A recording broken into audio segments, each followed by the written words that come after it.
try not to laugh. You got a real test today. Dr. Monk really tried to test you out.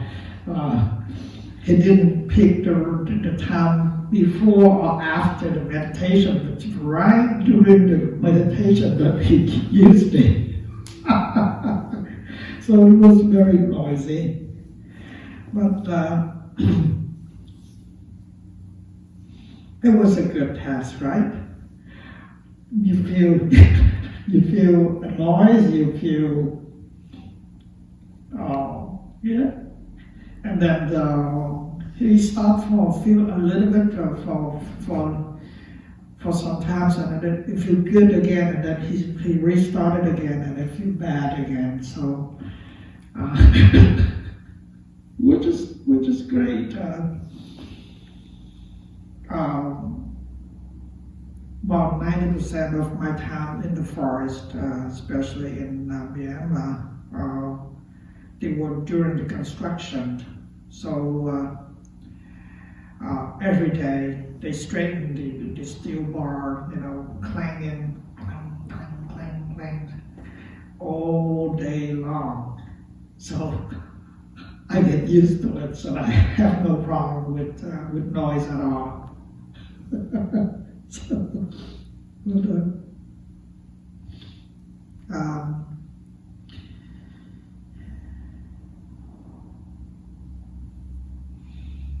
Like I said, that I have lots of friends with different denominations, and I learned so much about them. A couple of days ago, I had a really good talk to a Hindu man,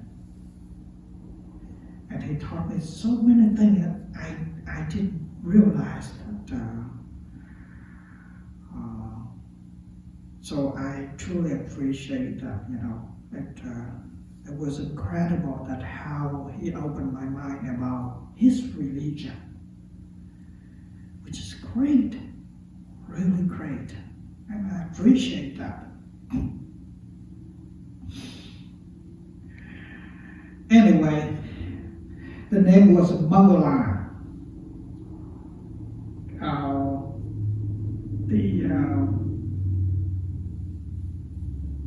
She was asking about all about this one, and it was a filial celebration for this coming Sunday. And anyway, today is not my time to talk. It's your time to share, your experience about life and everything. Of course, that I am just as bad as you are. I'm no better than you are. So we can learn from each other, especially that in the journey to go back, find out what we are and who we are. It's a difference between what and who. The who is at the identification between, the name, social security number, bank account, and the car that you drive. The what you are is that the true identity. When I use the word, identity, it could not fit, but there's no other things than saying because for the convenience of communication, and therefore I have to use the language. So,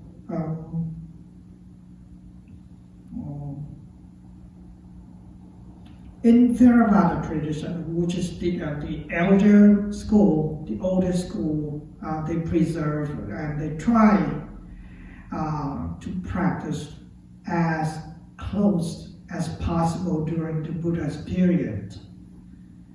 So they go on alms rounds, begging for food, eating one meal per day before noon, and after 12 o'clock, you are allowed to consume only fine liquids. And sometimes, people that went very far as I went to a center, and it was around 6 o'clock, and they offer some juice. When they brought out the juice, the monk looked into it. There is a very fine, how do you say that one? They ground it very, very carefully, but we still see that fibers in that. And the monk said, "No, I'm not going to drink that one because there is some solid fiber there. So then we have to change that." I didn't buy all that, so I drank it all. But they went as far as that strictly, So that's Theravada traditions. And they focus on the meditation on the four foundations of the body, the sensations, the mind, and the Dharma, the law. Maybe I can talk a little bit of what we are and who we are, and then we can engage into the shared experience a little bit. As of right now, I'm asking that, are you aware of your body? So, if you're aware of your body, then your body is not you. Then I go a little bit deeper. Are you aware of your sensations, feeling? Earlier, that was a really good practice, that the pleasant, the unpleasant, because of the noise. Are you aware of that? Then that sensation, feeling is not yours. Are you aware that you perceive my voice? Then that perception is not yours. Are you aware of your thought, your thinking process? Then thought and thinking process is not yours either. Now, are you aware of your awareness? Now, this is a kind of tricky question.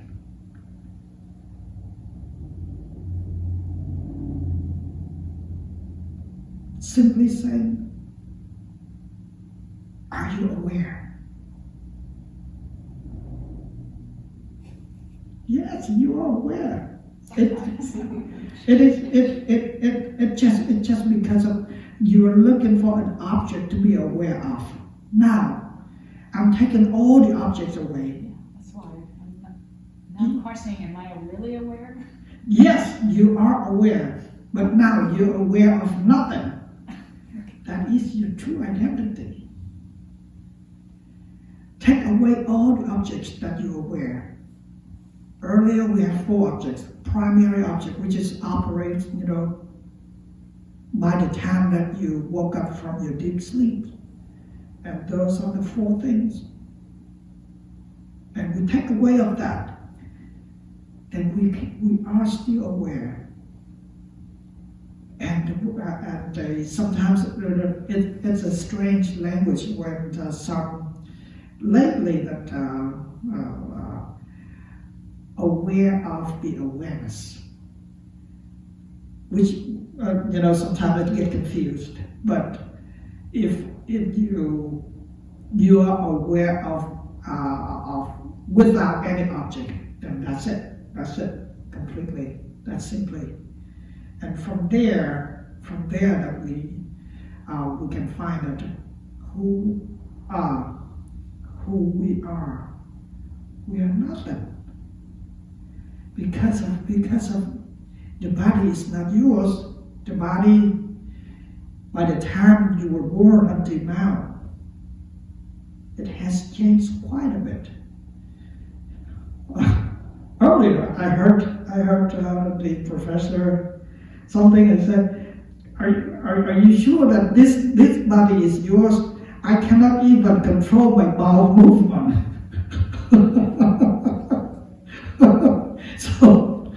so the body is not. I just laugh.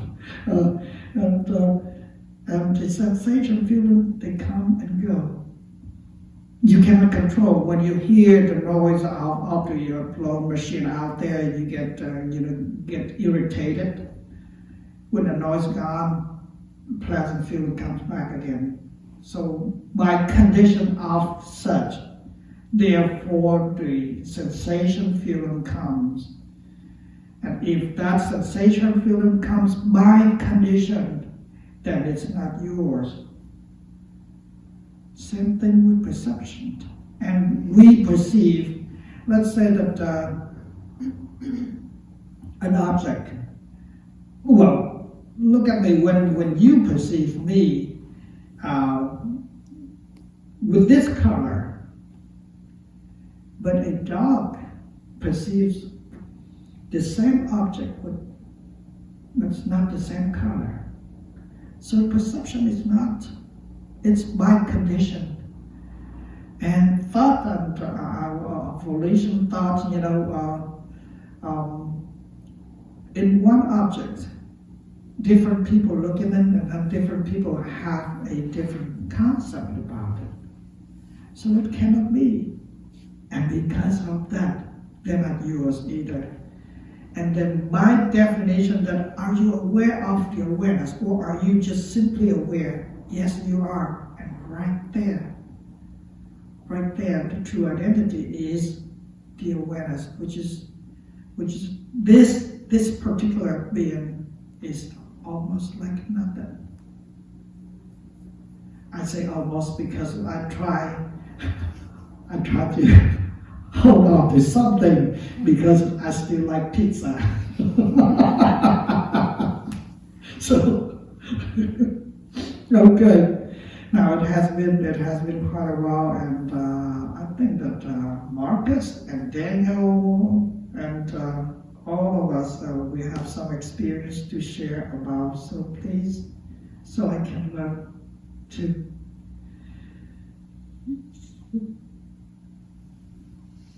Anyone volunteer? I could say something. Sure. Please. Sure. Yeah, we used to have a dog here.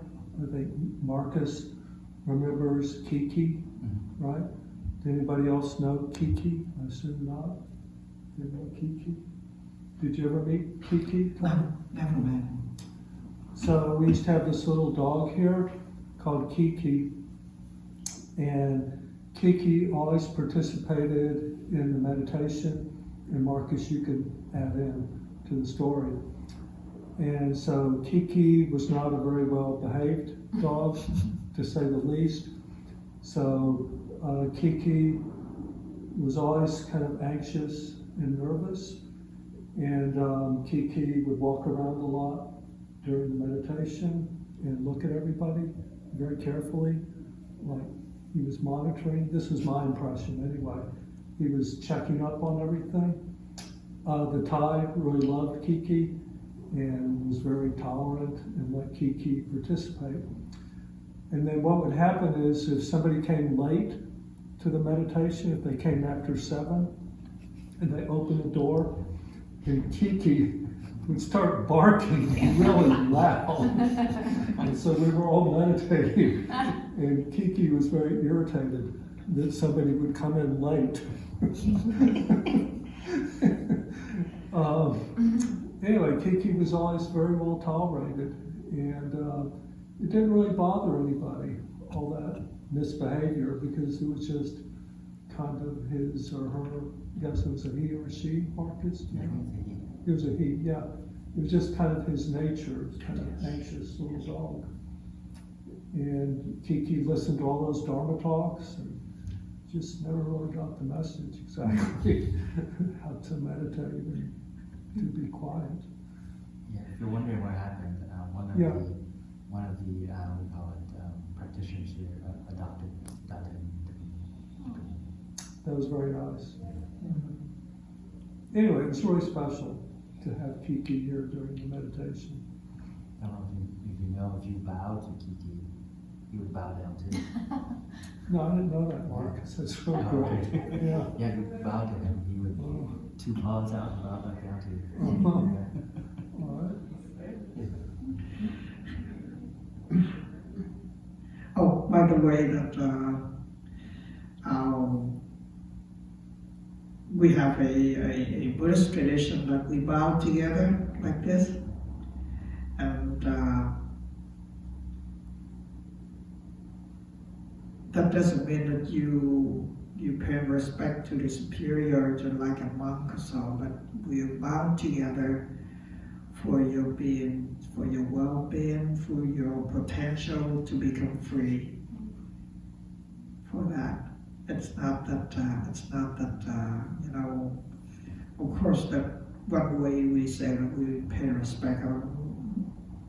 Naturally, that when we see an elder people, then we have a respect to them, and we do some gestures to salute. And here in the tradition, we bow together, but mainly, if you pay real good attention, is that when you bow, you're mindful. And that mindfulness, you are bowing to your own mindfulness because of you pay attention to what you do, and the mindfulness presence right there. So by definition, you're not bowing outwardly, but you are bowing inwardly to yourself, to your true nature. And that is the correct meaning.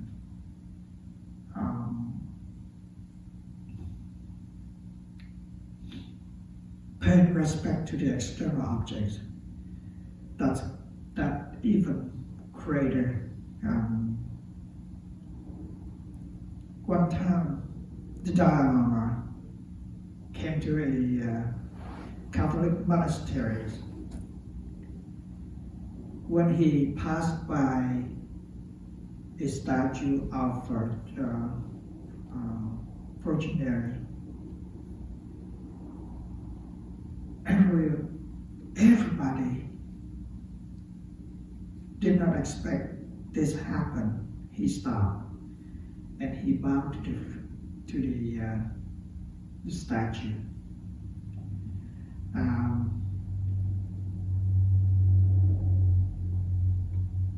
Later on, some raised the question, Your Holiness, you are the Dalai Lama, and you bow to the statue? What's wrong with doing that?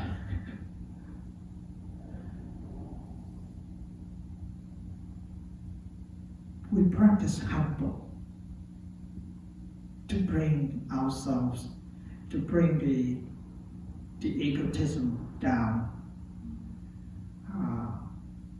That's how we do it. And out of respect,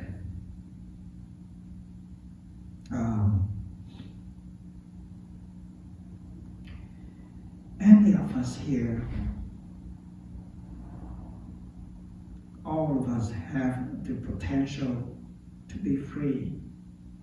And that potentiality, we should bow to that one. That is the correct meaning. So it's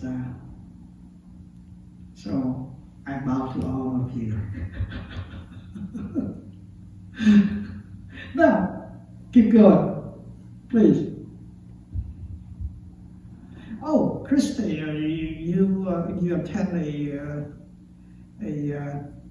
a retreat. Can you share the experience, please?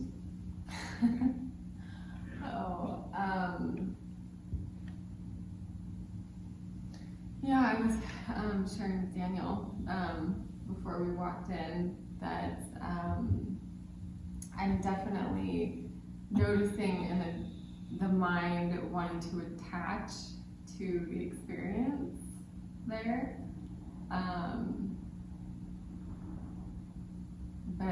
Yeah, it was silent 6 days.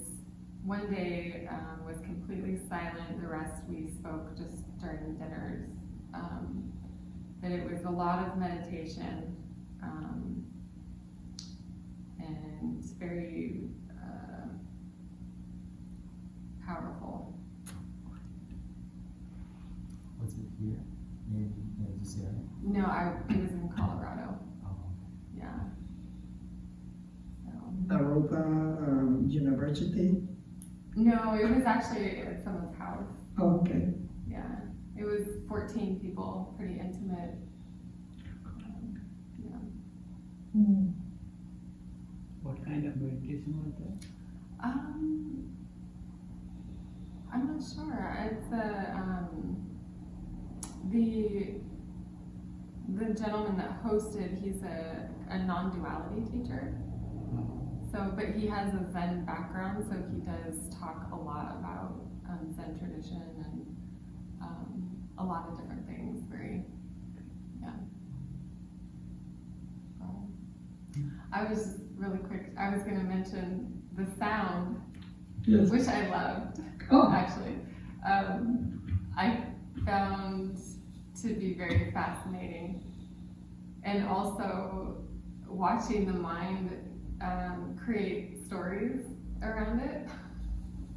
So it was very entertaining, and also how it would move and change, and it was just, I thought it was very fun.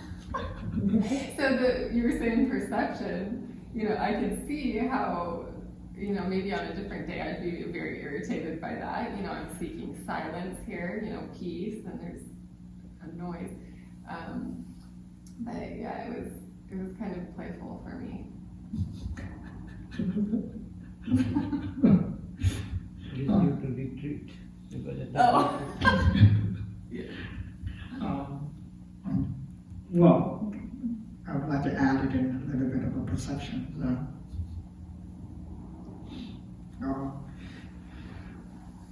During my time over there, every 6 o'clock, we go out for bagging food.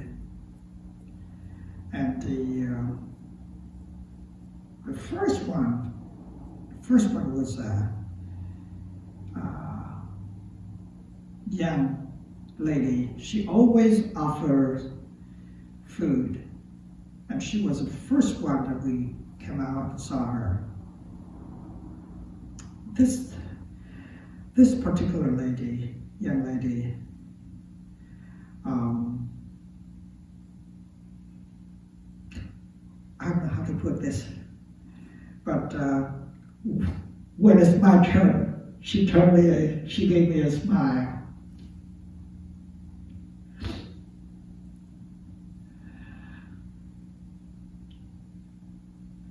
In a few weeks,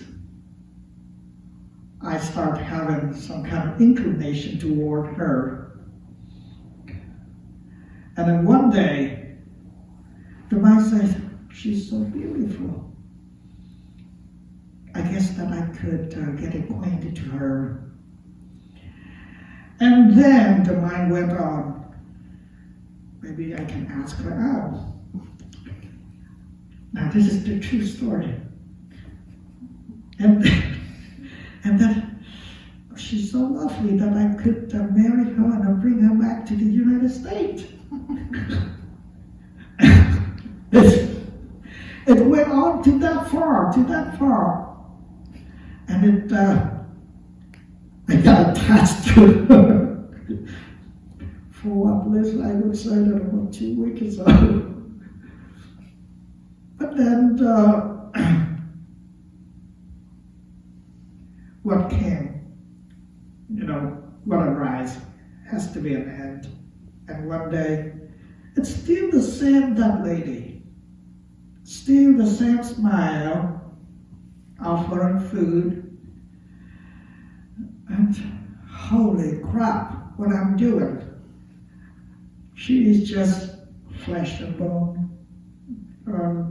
I wouldn't say anything more than that. And that perception toward her completely changed, 100%. And I'm back to being myself, and I'm so happy for that. So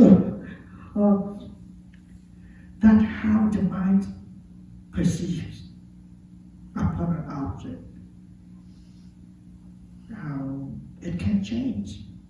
Just like that, you perceive the sound and always out there. And, there are so many different moods and mental factors that goes on. So this is the same thing. So that perception is not yours either. If anything has to do with emotions, then this is a good experience, saying that, oh, whether that emotion is good or bad, ugly or beauty, it's not ours. It's just a natural process of the mind. And if we can realize that, then we can, go on firmly, be more happy. So in that case. Okay, I'll let you have a nice volunteer.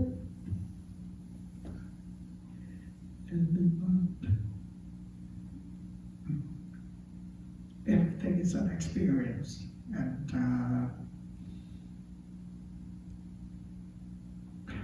of course that I have many stories, so but I want to save that.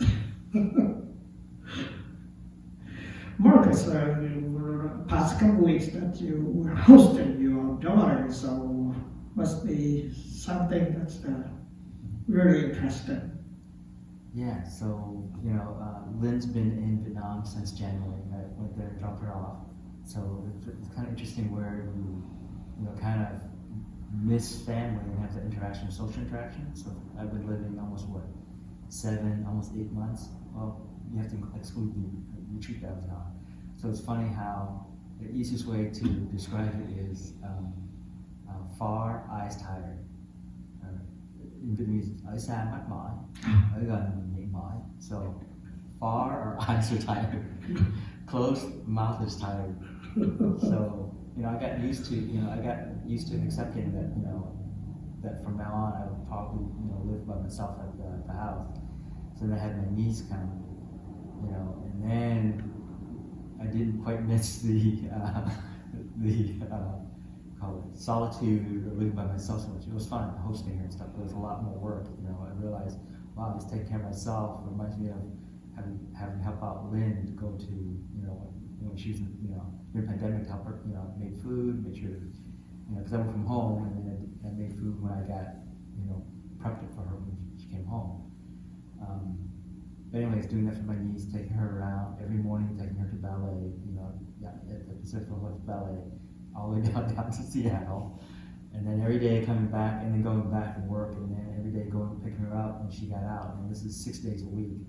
And the students that go there during the summer, a lot of them are all over the U.S.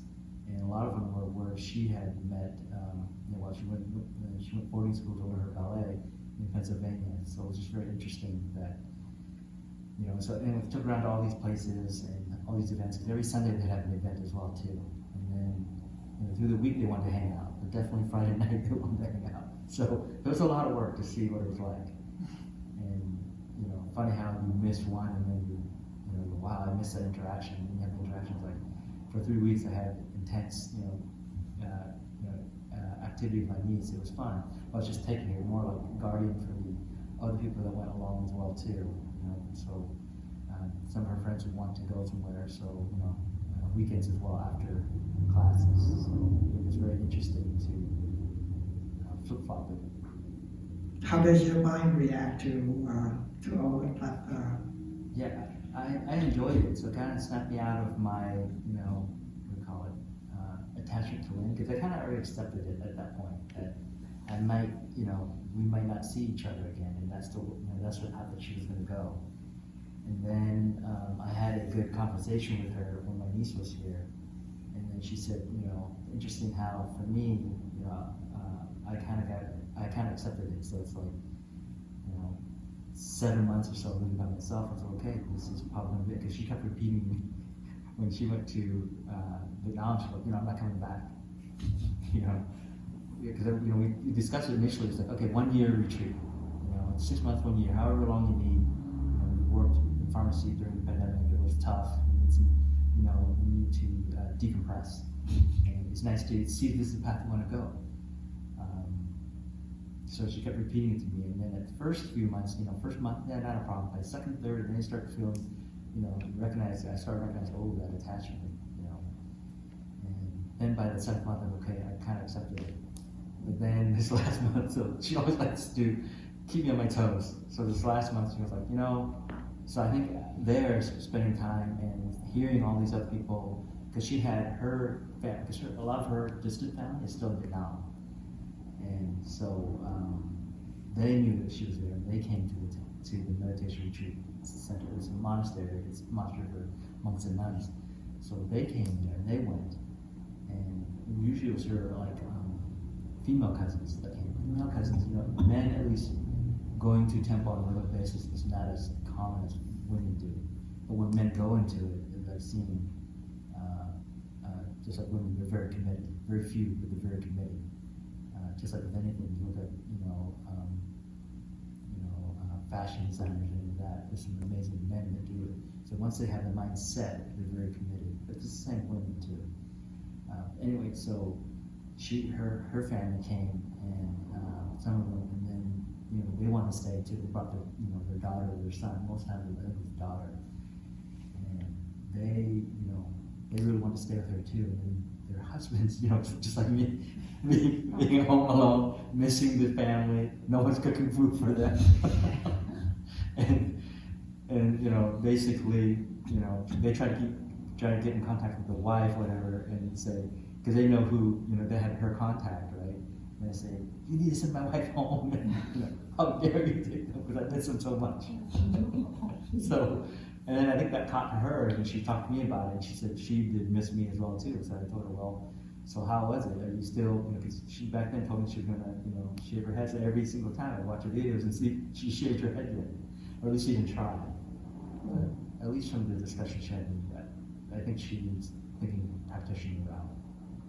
So I think she still has attachment to me. I will know for sure when I see her next Lunar New Year in February. That's the date she chose for me to come back again. Know for sure. We'll meet, we'll chat. The pressure's off from her. I guess at least for me, I was like, I had accepted that she would become a monastic. There are other traditions that they allow the temporary ordained unofficially. So it's good to try it out, and before you really take the full ordination. Yeah, there they do that. I've seen during the special retreat times, there are people that will shave their head maybe 1 week, 2 weeks, sometimes 3 months or longer, just to see if they can do it. And some, they go so they'll go back down the hill. I go there as a practitioner with not much expectation, just build my practice. That's a strong commitment to become a monastic. So, I'm one of those that when I say it, I mean it. So there's no turning back. But Lynn tries to say it to, mentally prepare herself to really try. I'm the other way around. But at the practice, one definite thing, and I don't know if you remember your meditation practice with yours, but when I went to Vietnam during the 3 weeks, I was just referring to electricity, but I learned for myself, if someone else can do it, so I'm the practice of, if someone can do it, then I can do it. Now, Linda's the practice is I have to try and do it myself if I can do it. And so, for example, the best thing I can give is, just like you were saying, Theravada tradition, they don't eat afternoon.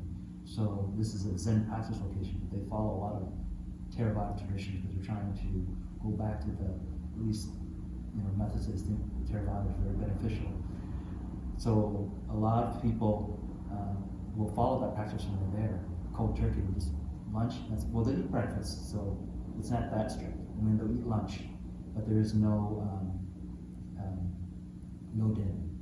And the breakfast is really like just porridge. It's just enough to quench your hunger in the morning. So, but I noticed I could still, if I had to, just do lunch. There are people who will just do lunch. And then most of it's people who maybe from the city or Westerners that are not accustomed. They'll have, it's leftovers, you can go. So the first day when I was there, Lynn and I were like, well, we're hungry, so we went, and I noticed how much time I wasted. So the second day, cold turkey. I didn't go to dinner. And you do feel that fasting, that hunger, and then it silence because everyone else is doing it. You have the sangha, and you can do it. So I'm of the mentality versus Lynn. Lynn has to try herself. If I see someone can do it, and I say, well, they did it, and I saw it there. Because when I went there, it's like, wow, it's Westerners and people from the city that showed up. And so then the second day, I said, no, I need more time to study because I have to study it in Vietnamese and in English. So it's reversed. I'm over there now learning in Vietnamese, and I have to translate back in English to make sure I understand it. But it might be that you have a very strong determination, and therefore you can. But it might be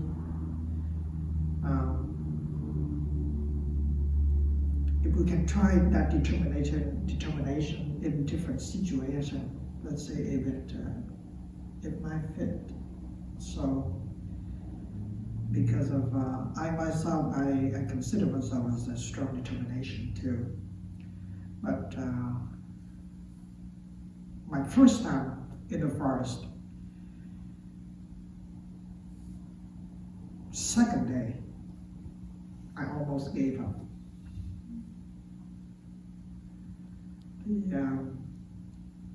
The people that went before me, they warned me that you have to psych yourself really well before you can. Because the condition is barely sustained. And therefore, you have to have a very strong mindset in order to. So maybe you are to try now in such a situation. Let's see how far we can go. Yep. Because of a nice and easy situation that we can overcome because we have strong determination. But in such a situation, it's a really test. It's a really test out. Yeah. What was it about the experience that led you to almost give up?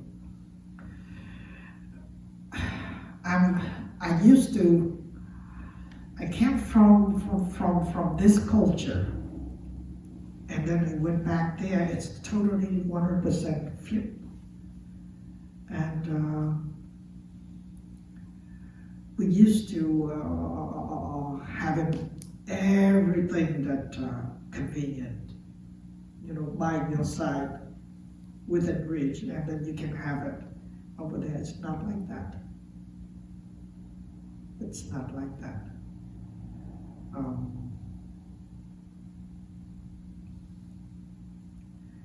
So it was a really test that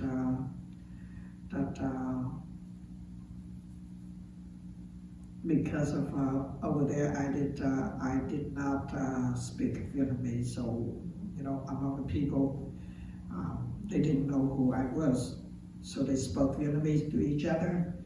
First day they came, oh no, could not take it. Maybe we can go. Maybe we can go. That's how they said that. And then I knew because they would speak Vietnamese, and that's how bad it is. Not bad, but it's just the condition and the condition that they live in. It's normal to them, but not to us. It's not to us. So with the one meal day that 8 o'clock, 8:20, actually it was 8:20 that one meal, and that's it. And then you didn't have, you have the next one is 8:20 in the morning.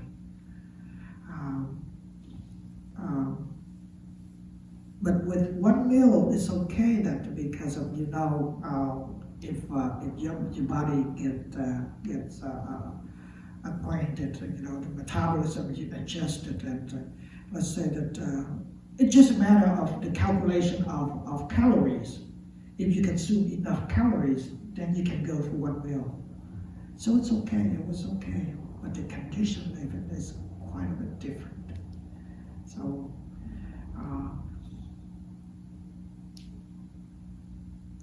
It's good to try out as far as just like in Korea, they have a tradition that you cannot.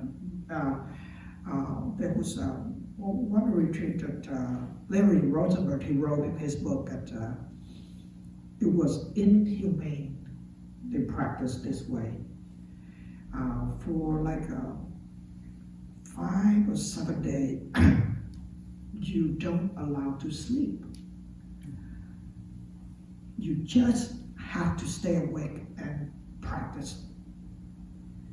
And then at the end of the retreat, he complained to that and he said it was inhumane. And then the old monk said that if we can do that, everybody can do it. It's just a matter of determination.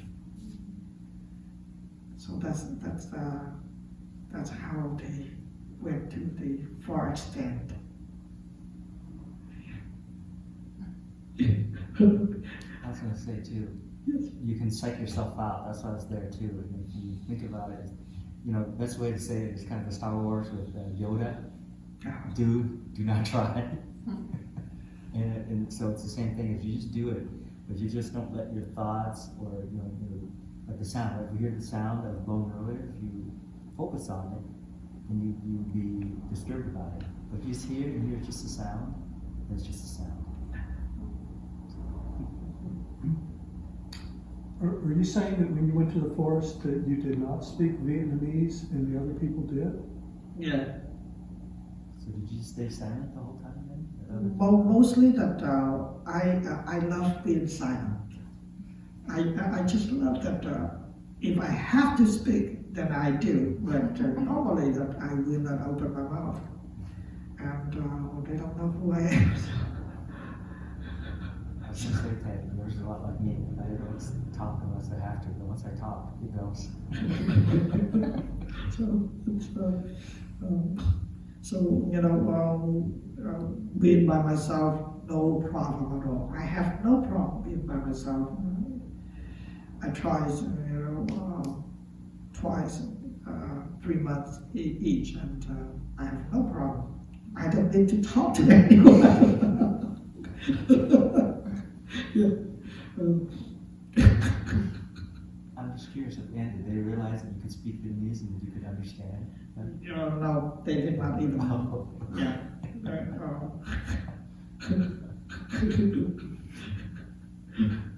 So it was fun. It was really fun. Yes, yes.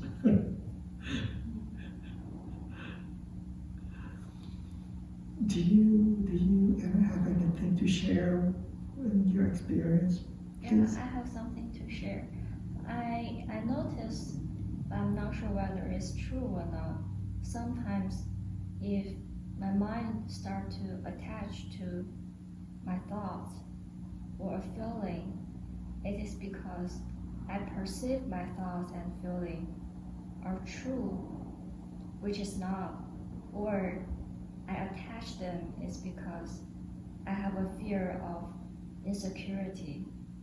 For example, if my manager assigned me many work items and I somehow start to get worried that I cannot get them done earlier, then before I went to bed, then I will start to think about those work items, thinking, oh, what if I got blocked tomorrow, or if there's another bug that I need to fix. And then I realized if I just like let it go, to have a trust in myself and in my life, then the next day or the next week things will work it out naturally, not as what I expected. So I think it's having a faith in myself and in my life that kind of help my mind to get attached to those things. I see. Being sometimes,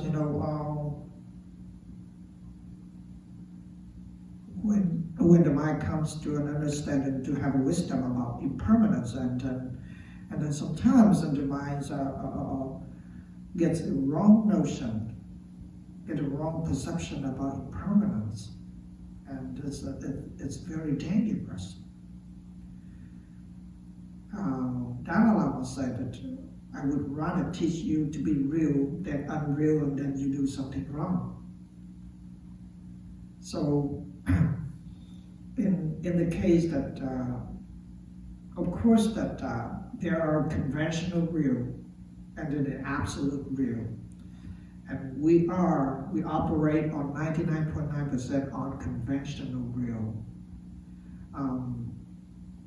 Because of we have to sustain this body with food and all the convenience for it, and therefore that if we have to work, then we work, instead of thinking of, oh, it's impermanent, and then you let go.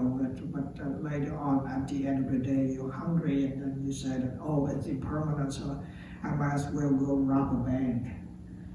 So that was the wrong perception. Yeah. So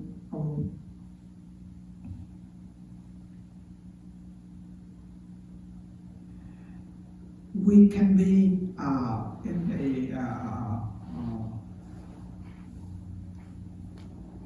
in the relative, and yet not attached to it. That is the key point. That's how that we,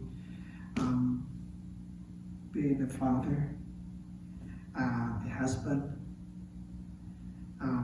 and yet not so attached to it. You don't run away with your responsibilities. You don't need to run away. Just something that being a monk, that doesn't mean that I run away with responsibilities. Out there, because of let's say that trying to help out the community as much as I can. That's one thing, and try to contribute much as I can by telling people do the right thing. That is my job. That is my job.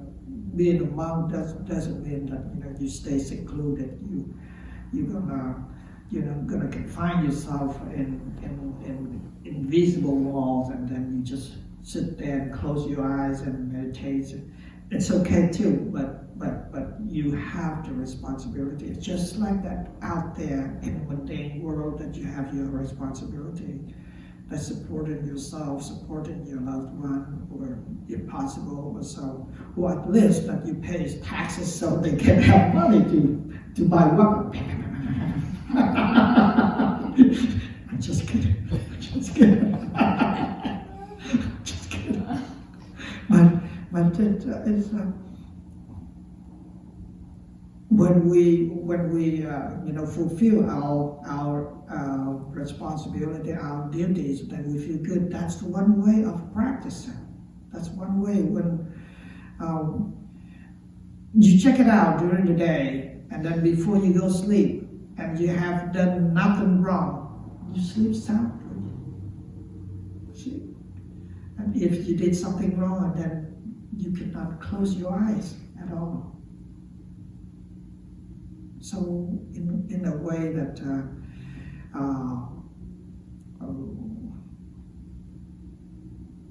doing your best to fulfill yourself toward society and toward yourself, if you feel good, that's one way. Not much to ask for. You don't have to, trying to find Nibbana anywhere. It's right here. Nibbana is right here. As you are mindful, that is Nibbana. Trust me on this one. At this moment, that if you don't have anything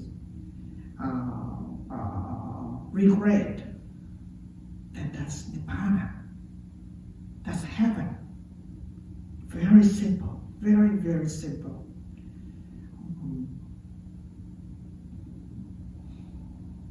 Sometimes you engage in religious practice, and then you thought that I have to be here, there, or after next, I wanted to be such and such. No, right here, now. Check back with yourself. Check back with your mind. If you have nothing to regret about, that's great. That's Nibbana. That's heaven.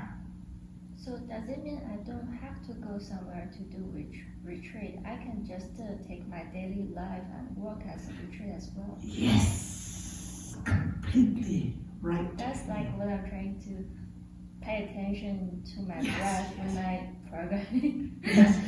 Because it's not that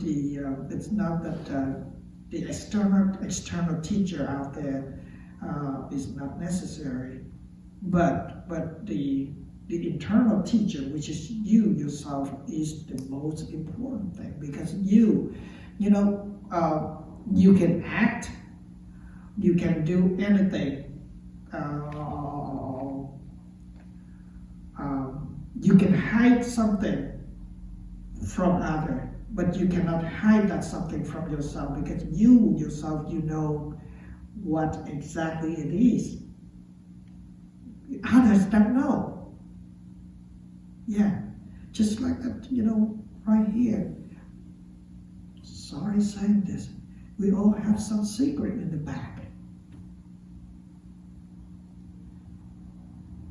It is so. And who knows that the best? You, yourself. Right? Yes. So therefore, the best teacher is yourself. And you turn back and you see that recognition is the beginning of liberation, the beginning of heaven, the beginning of Nibbana. So that's so easy. Do you think there's certain people that don't care? Of course, that the vastness of the mind is that because they can justify somehow in their mind yes. that they were something external pushed them to do something, and then it's not their fault. Yeah, of course. Yeah. Of course. So those people, I mean, can they ever sit and recognize, feel that they feel remorseful, that they try to fix themselves? Well, Yes. there are people, they're called psychopaths. They're not really capable of ever coming to that realization. Oh yes. I really object to this. Everybody has a capability of turnaround. It just thanks to the impermanence. The impermanence that makes people turn around, and also the impermanence can turn good people into bad people if we don't realize that. So it's sometimes it's not now. It might be years and years later, or maybe next life. Maybe next life. Yes. And the thing is that you're completely right that they make other people upset, and they didn't know, and they said, "What's wrong with you?" But actually, that we are the cause, and then he caused her suffering. And now, my story. I always have a story. When I begin to have a tiny taste of freedom, I kept bragging on. Even that in my at work, I kept talking to one particular lady because she was so nice that she kept listening to me. Actually, she was tolerant. She would tolerate me on me. And one day, she was eating milk, and I kept pushing her about blah blah blah blah blah. And then this is she was so nice. Whenever I saw her reacted, she slapped on the table. All I want is to have my meal peacefully. Please stop doing that. And then I realized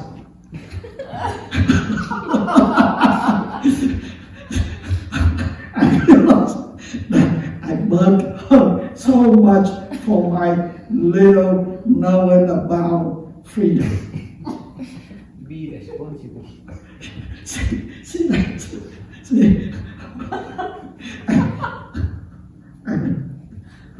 from there on, I stopped talking to her. Did you change to another person to talk to? I changed the subject about, and then my manager said, all you talk is about energy. but thanks to her that she reacted, and then I realized from that reaction, I realized that I was wrong. Now you are silent for 1 week. And I've seen that a lot. With people that, but anyway, so that's my story. I hope that this will open up, how we live, how we apply the art of living, because I consider myself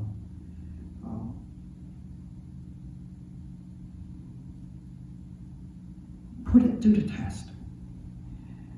Without having a test, you don't know your limitation. So sometimes, it's good that you have someone that pushes you a little bit, so we can see that where we are.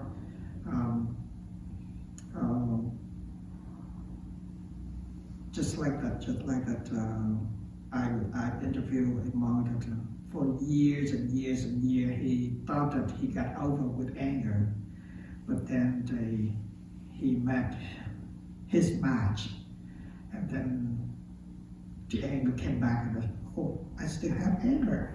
So that's what it is. So it's good to have a test once in a while, but not so often, because so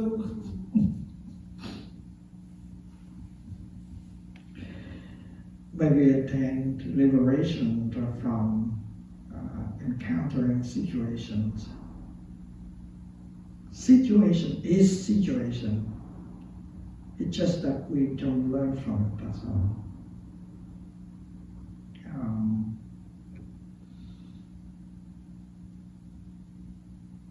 I'm truly thankful for these conversations that open my eyes a lot.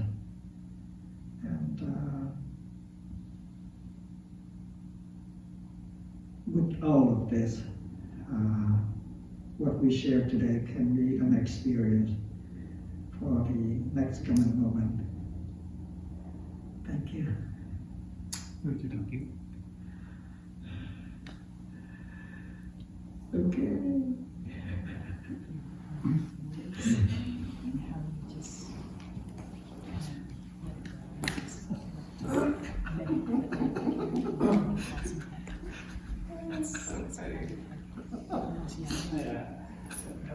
thinking.